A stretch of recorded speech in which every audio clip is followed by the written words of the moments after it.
नमस्कार साथियों, आज हम लोग भारतीय संघ व्यवस्था में जिस प्रकार से संघात्मक व्यवस्था का विकास हुआ है उसमें बहुत सारी प्रवृत्तियां दिखाई देती हैं। खास तौर से हम लोगों का ध्यान सहयोगात्मक और प्रतिस्पर्धात्मक संघात्मकता की तरफ होता है, लेकिन और भी कुछ नई नई प्रवृत्तियां हमको दिखाई देती हैं, उसके बारे में चर्चा करेंगे। इसके पूर्व हम लोग संघवाद पे ऑलरेडी एक वर्टिकल फेडरलिज्म और हॉरिजॉन्टल फेडरलिज्म पे चर्चा कर चुके हैं, इसलिए आज हमारी चर्चा का दूसरा आयाम है। पहले एक बार संक्षेप में रिवाइज कर देते हैं कि आफ्टर ऑल संघात्मकता का कॉन्सेप्ट क्या है। देखिए, संघात्मकता की जब भी बात होती है तब भी कम से कम दो प्रकार की सरकारों का होना अपरिहार्य है, केंद्रीय सरकार और प्रांतीय सरकारें। और इनमें शक्तियों का विभाजन होता है। जब दो प्रकार की सरकारें होती हैं तो शक्तियों का विभाजन होता है, और जब शक्तियों का विभाजन होता है तो वो शक्तियों का विभाजन, तीसरी शर्त यह है कि वो लिखित होना चाहिए, वो मौखिक नहीं होना चाहिए, और उसके लिए एक लिखित संविधान की व्यवस्था होती है जो कि कठोर होना चाहिए, अर्थात मुश्किल से परिवर्तन होना चाहिए उस लिखित व्यवस्था में, और सुप्रीम होना चाहिए, वो हमारे यहाँ है। और चौथा कि फिर भी अगर कोई विवाद हो जाए केंद्र और राज्य के संदर्भ में या विभिन्न राज्यों के संदर्भ में, तो उस पर एक ऐसी स्वतंत्र निष्पक्ष न्यायपालिका होनी चाहिए जिसको न्यायिक पुनर्निरीक्षण का अधिकार हो। तो भारतीय संविधान का जब हम अध्ययन करते हैं तो हम देखते हैं कि हमारे पास हमारे पास तो अब तीन प्रकार की सरकारें हैं, 73rd और 74th अमेंडमेंट के बाद, और जो हमारी केंद्रीय और राज्य सरकारें हैं और जो हमारी स्थानीय सरकारें हैं, बाकायदा उसमें शक्तियों का विभाजन है। और इसके लिए हमारे पास एक संविधान है जो कि आर्टिकल 368 के माध्यम से एक कठोर संवैधानिक परिवर्तन अर्थात संशोधन की व्यवस्था बनाता है। और हमारे पास न्यायिक पुनर्निरीक्षण है, जुडिशियल रिव्यू है, जिसमें कि आप देखते हैं कि हमारे यहाँ आर्टिकल 21 में जो प्रोसीजर इस्टेब्लिश्ड बाय लॉ का जो कॉन्सेप्ट है, विधि द्वारा स्थापित प्रक्रिया की जो अवधारणा है, उसी से किसी न्यायपालिका को ये अधिकार मिल जाता है कि वो न्यायिक पुनर्निरीक्षण का अपना अधिकार प्रयोग कर सके।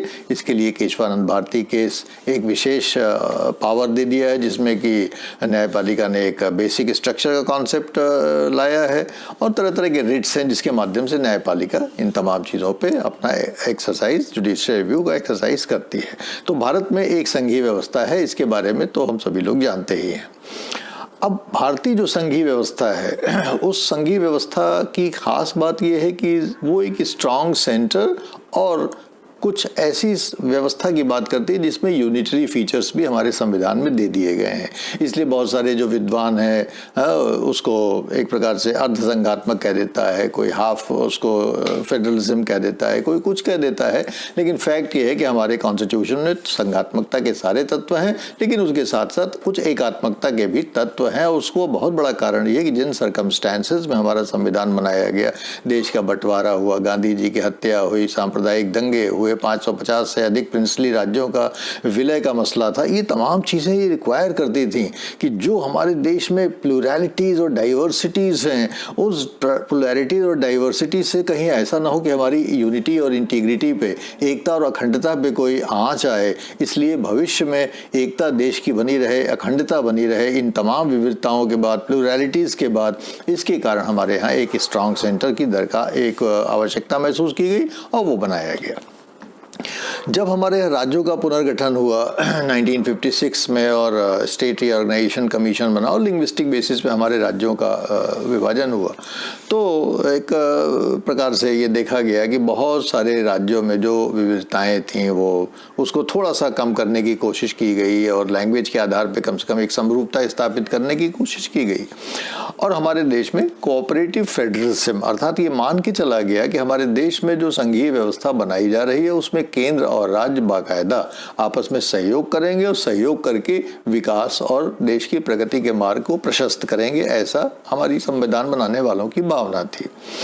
और इसमें जो खास चीज़ हमें ध्यान रखना है वो ये ध्यान रखना है कि जो फेडरलिज्म बनता है उसमें एक तो वर्टिकल फेडरलिज्म है, अर्थात केंद्र और राज्य में जो संबंध होता है उसको वर्टिकल फेडरलिज्म कहते हैं, और एक राज्य का जो दूसरे राज्य से संबंध होता है उसको हॉरिजॉन्टल फेडरलिज्म कहते हैं, अर्थात ऊर्ध्व संघात्मकता और क्षैतिज संघात्मकता। इस कॉन्सेप्ट को हम पहले डिस्कस कर चुके हैं, इसलिए डिटेल में इसके नहीं जाते हैं।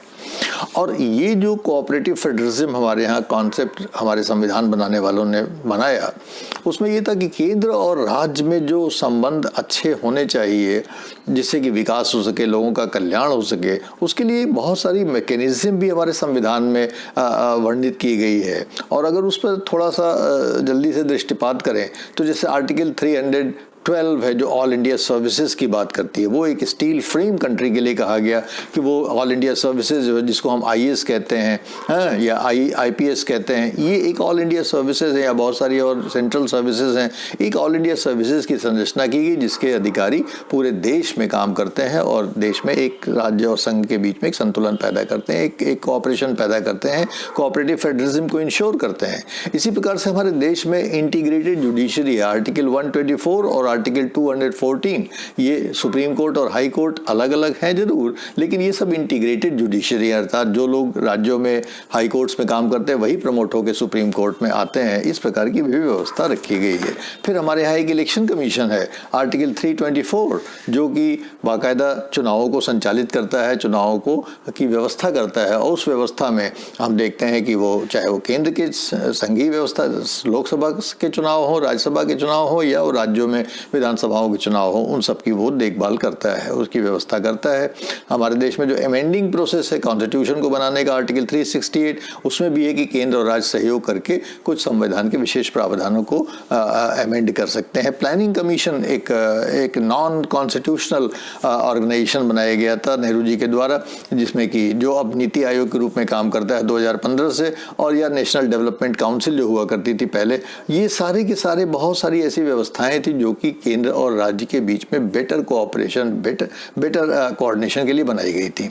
इसी प्रकार से एक राज्य और दूसरे राज्य के बीच में जो हॉरिजॉन्टल फेडरलिज्म था, उसमें सहयोग को इंश्योर करने के लिए आर्टिकल 263 में इंटर स्टेट काउंसिल की व्यवस्था की गई थी। आर्टिकल 262 में रिवर वाटर को, एक राज्य और दूसरे राज्य के बीच में जो रिवर वाटर कॉन्फ्लिक्ट्स होते हैं उसके बारे में व्यवस्था की गई थी। इसी प्रकार से स्टेट रिऑर्गेनाइजेशन कमीशन में जोनल काउंसिल इत्यादि की व्यवस्था की गई थी। तो बहुत सारे संवैधानिक भी प्रावधान हैं और गैर संवैधानिक भी इनफॉर्मल इंस्टीट्यूशंस भी हैं जो कि केंद्र और राज्य के बीच में सहयोग के लिए इंश्योर करते हैं। कोऑपरेटिव फेडरलिज्म का एक मैकेनिज्म, एक इंस्ट्रूमेंट हमारे देश में बना के देते हैं।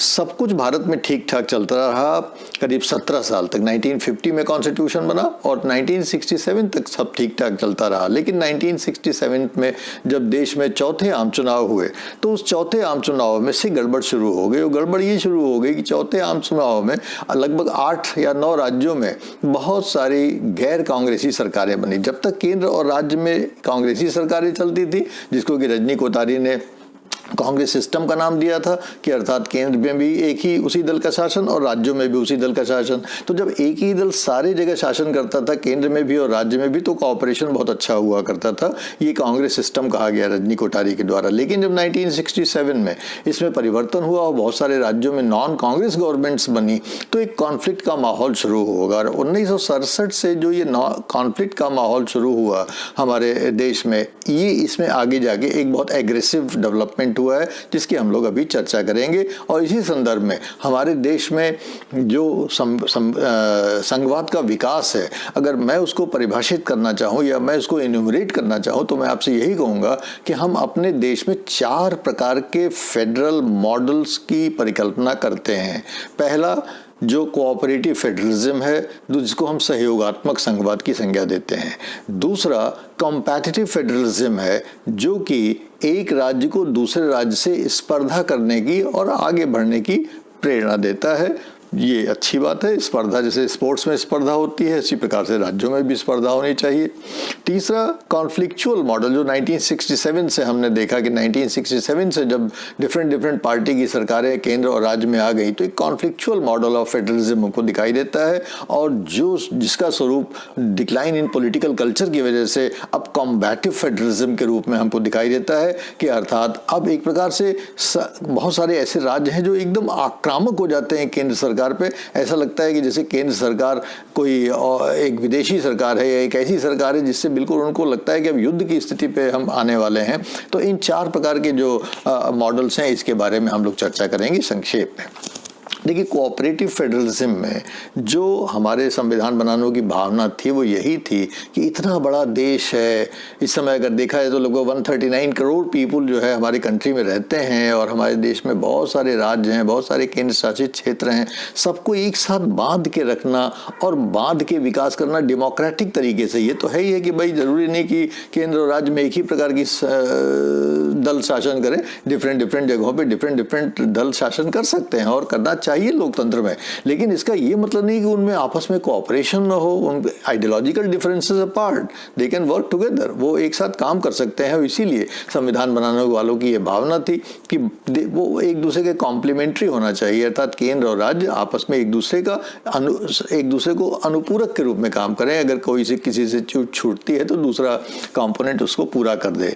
लेकिन जैसा कि मैंने बताया कि ये जब तक कांग्रेस सिस्टम था, अर्थात 1967 तक था, तब दोनों जगह एक ही प्रकार की सरकारें थी, कांग्रेस की सरकार थी, तब तक तो ये ठीक चलता रहा। लेकिन उसके बाद से जो डिफरेंट जब पार्टीज की सरकार आई तो कांग्रेस पार्टी इसको पचा नहीं पाई और उसको लगता था कि ये जो राज्यों में गैर कांग्रेसी सरकारें आई हैं ये वास्तव में शायद देश का हित नहीं कर पाएंगी, या जो भी उनकी भावना रही हो। लेकिन एक कॉन्फ्लिक्चुअल मॉडल डेवलप हुआ, राज्य सरकारों को बर्खास्त करना, गवर्नर्स के माध्यम से मिसयूज करना, ऑफिस का आर्टिकल 356 का प्रयोग करके, दुरुपयोग करके राष्ट्रपति शासन लागू होना, ये 1967 से ये जो सिलसिला शुरू हुआ तो आज तक इसको हम देखते हैं। तो इस प्रकार से जो फर्स्ट फेज था कोऑपरेटिव फेडरलिज्म का वो ये था, जो कि जिसकी शुरुआत हमने देखी कि हमारा संविधान शुरू हुआ कोऑपरेटिव फेडरलिज्म से। दूसरा जो इसमें एलिमेंट है वो है कॉम्पिटिटिव फेडरलिज्म का, अर्थात प्रतिस्पर्धात्मक संघवाद का। प्रतिस्पर्धात्मक संघवाद एक वो संघवाद है जिसमें कि एक कॉमन कॉज के लिए दो यूनिट्स स्पर्धा करती हैं।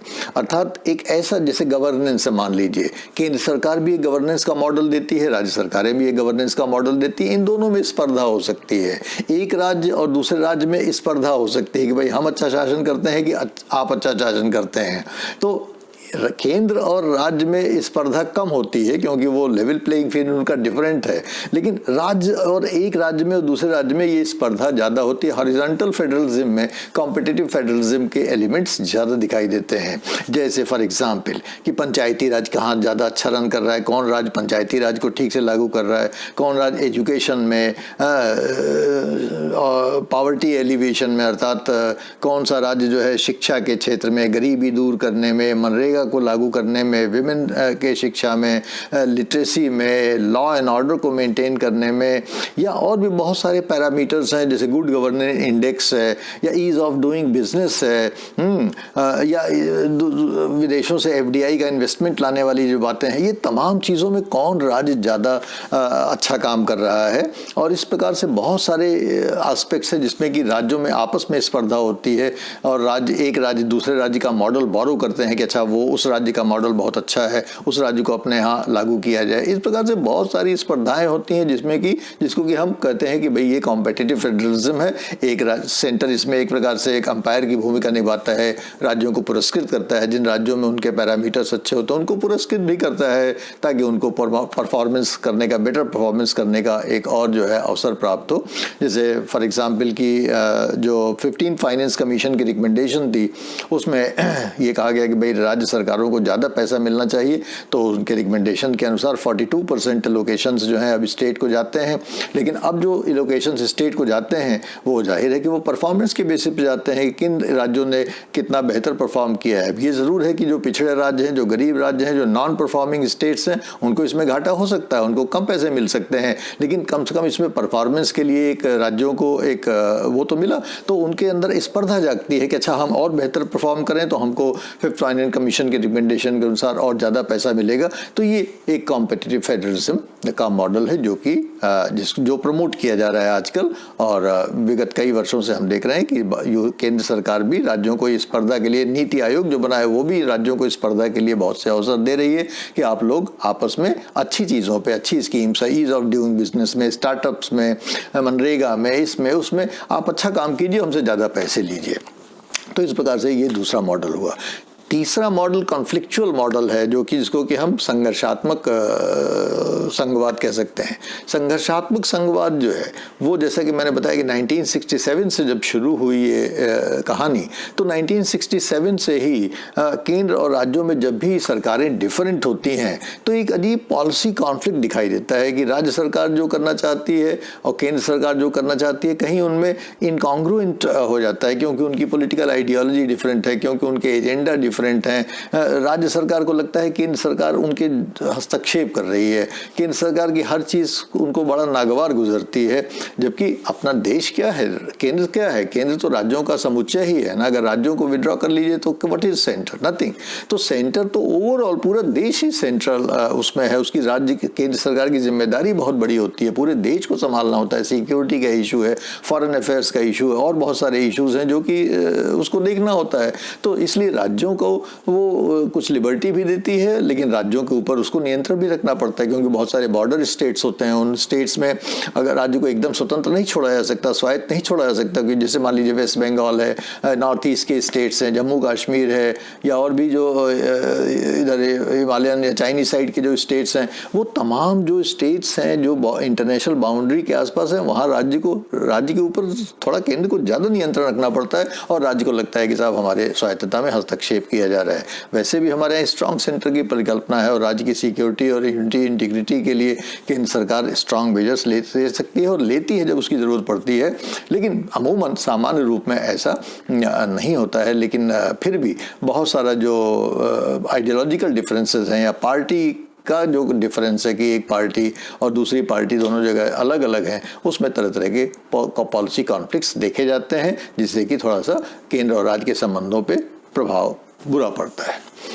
चौथा मॉडल जो इधर दिखाई दे रहा है कुछ वर्षों से, और वो मॉडल जिसको हम कह सकते हैं आक्रामक, उसको हम कह सकते हैं कि बड़ा आक्रामक, उसमें राज्य सरकार आक्रामक संघवाद की तरफ बढ़ रहा है। बहुत सारे राज्य न केवल वो संघर्ष की तरफ बढ़ते हैं, संघर्ष में तो फिर भी एक गुंजाइश होती है कि भाई उसको रिकन्सिलिएशन मॉडल है, बहुत सारे रिकन्सिलिएशन के मैकेनिज्म्स हैं। लेकिन अगर आप एब्सोल्युटली असॉल्ट मोड में आ जाएंगे, अर्थात हमला करने की मोड में आ जाएंगे, जैसे कि अभी वेस्ट बंगाल में हम लोगों ने देखा कि वेस्ट बंगाल में जिस तरीके से वहाँ की चीफ मिनिस्टर ममता बनर्जी केंद्र सरकार पे हमलावर रहती है, हमेशा उस आक्रमण करती रहती है। उनको ऐसा लगता है कि जैसे वो कि अपने देश की केंद्रीय सरकार से नहीं, किसी विदेशी सरकार से डील कर रही है। इस प्रकार उनकी भाषा, उनका जो अप्रोच है, और जिसका कि अभी रिसेंटली हम लोगों ने बंगाल में देखा कि इलेक्शन के बाद जिस प्रकार की उन्होंने केंद्र में शासन करने वाली पार्टी भारतीय जनता पार्टी के कार्यकर्ताओं पे जिस प्रकार से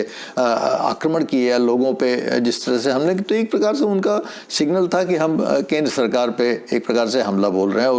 उसका परिणाम ये हुआ, उसका दुष्परिणाम या जो भी कह लीजिए, उसका परिणाम ये हुआ कि केंद्र भारतीय जनता पार्टी को या यूनियन गवर्नमेंट को, सेंट्रल गवर्नमेंट को, जो लोग भारतीय जनता पार्टी से नए विधायक बने थे अराउंड 70+, उन सबको जो है उसको सिक्योरिटी कवर प्रोवाइड करना पड़ा, सेंट्रल सिक्योरिटी कवर प्रोवाइड कर, सेंट्रल इंडस्ट्रियल सिक्योरिटी फोर्स का उसको कवर प्रोवाइड करना पड़ा। उनको एक्स कैटेगरी की सुरक्षा प्रदान करनी पड़ी, जो कि अपने आप में शायद बहुत ही आश्चर्यजनक बात है कि केंद्रीय सरकार या केंद्र में सत्तारूढ़ पार्टी को किसी राज्य में अपने निर्वाचित एमएलएज को सिक्योरिटी, सारे एमएलएज को सिक्योरिटी कवर प्रोवाइड करना पड़ी। ये शो करता है कि West Bengal how it is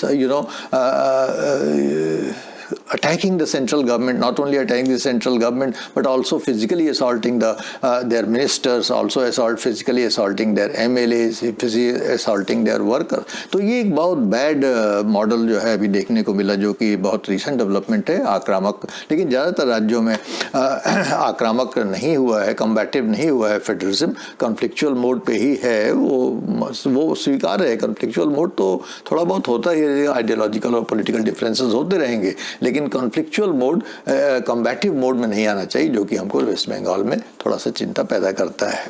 तो ये बहुत सारे इसके रीज़न हो सकते हैं कि क्यों ऐसा हो रहा है, क्यों कॉम्बैटिव मोड में आ रहा है, लेकिन वास्तव में ये 4 प्रकार के जो विकास हम देख रहे हैं कि हमारे संघात्मक व्यवस्था में, जब से हमारा संविधान बना 1950 से लेके आज 2021 तक, इसमें हमको cooperative federalism, competitive federalism, conflictual federalism और कॉम्बैटिव फेडरलिज्म, ये 4 मॉडल्स दिखाई देते हैं, अर्थात सहयोगात्मक संघवाद, प्रतिस्पर्धी संघवाद, संघर्षात्मक संघवाद और आक्रामक संघवाद। ये 4 संघवाद के विकास के चरण हमको दिखाई देते हैं। बट लेट अस होप, आशा की जानी चाहिए कि ये धीरे धीरे भारतीय लोकतंत्र की परिधि में ये सॉल्व हो जाएंगे और धीरे से केंद्र और राज्य के जो संबंधों में और बेहतरी आएगी। तो आशा है कि आप इस पर और अध्ययन करेंगे और इस संबंध में अगर आपके कोई सुझाव हो, प्रतिक्रियाएं हो तो जरूर हमसे शेयर करने की कृपा करेंगे। Thank you so much.